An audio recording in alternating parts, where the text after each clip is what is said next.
Update 1 on Tropical Storm Phanfone, which has formed in the Western Pacific in the past 24 hours, with now wind speeds of 50 miles per hour and a pressure of 989 millibars. Its position is 14.1 degrees north, 149.5 degrees east. The storm's expected to traverse the northern Mariana Islands, possibly as a typhoon, in the next 24 to 36 hours. We already have warnings in effect, not quite as far as Guam, but for the rest of the northern Mariana Islands we do have warnings in effect.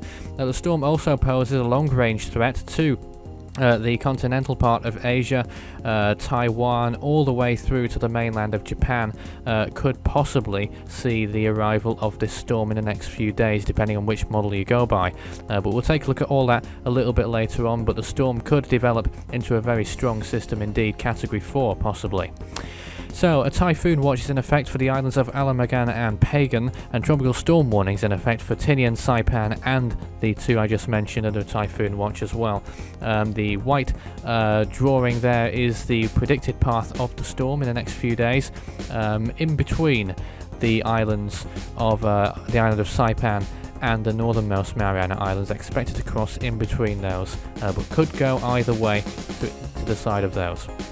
So sea surface temperatures right now are very warm indeed, around 30 degrees Celsius in general, and rising ahead of the storm. To the west of those islands are the highest sea surface temperatures in the whole basin, and warm sea surface temperatures remain all the way up to the coast of Japan. Looking at the wind shear map, you can see how wind shear is fairly low where the storm is right now, and in front of it as well. Slightly higher amounts just west of the Mariana Islands, but not that much. And in terms of moisture, there is some dry air over the Okinawa, the Amami Islands of Japan, as far as Taiwan and China as well, as a matter of fact. But where the storm is right now, still a moist environment. So the CMC model is the most interesting. First of all, takes a very strong storm indeed towards the west, very close to Taiwan, where it stalls, and then moves over the Japanese Ryukyu Islands by the looks of things towards those last frames, with another storm influencing that behind it.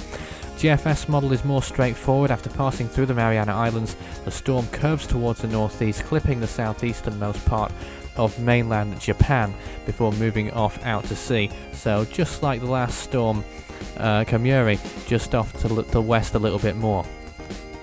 So here's the latest satellite image of the storm and its development at the moment. It looks like it's taking a bit of a northerly jog in the past few frames, though it's difficult to see without a clear eye on the centre of circulation, but all we really need to know is that the spiral band is already affecting Saipan and is on its way to Guam as well right now, and the central core of the storm is on its way behind that as well, packing winds of 50 miles per hour and obviously containing heavy amounts of rain too, which could cause flooding and landslides on any of those islands. But yes, the general part of the storm is most potent to the west and to the north. The south and eastern parts are looking a little bit bare at the moment, but probably not going to be much of an issue for the storm. As of right now, September 29th at 8 PM UTC, Rachel is weakening, was a hurricane, is now no longer.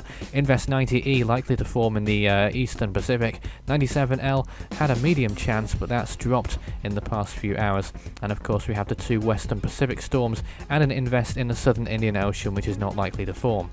61 tropical storms have formed so far this year around the world in 2014. 32 of those, pretty much half, have become Category 1 hurricanes or their equivalents around the world, and 18 have become Category 3 storms with winds of 115 miles per hour or higher, just one short of 2010's total. Only 26 records in the yearly database there, but catching up. You can visit any of Force 13's 6 outlets. The website, as always, force13.com, will keep you most up to date with all the goings on around the world tropics-wise. If you're more into the video side, of course, YouTube and Dailymotion will keep you updated with these videos. Just search Force 13 on those, as always. And, of course, the social platforms, Facebook and Twitter. Just search Force 13 on those, at Force 13 on Twitter, if you'd like to send a message or anything like that. You can do so on any of those mediums, and through Skype, add Fool13 on there for tropical weather chat to speak to me personally. That's all from this storm for now. The next update will follow in 24 hours time.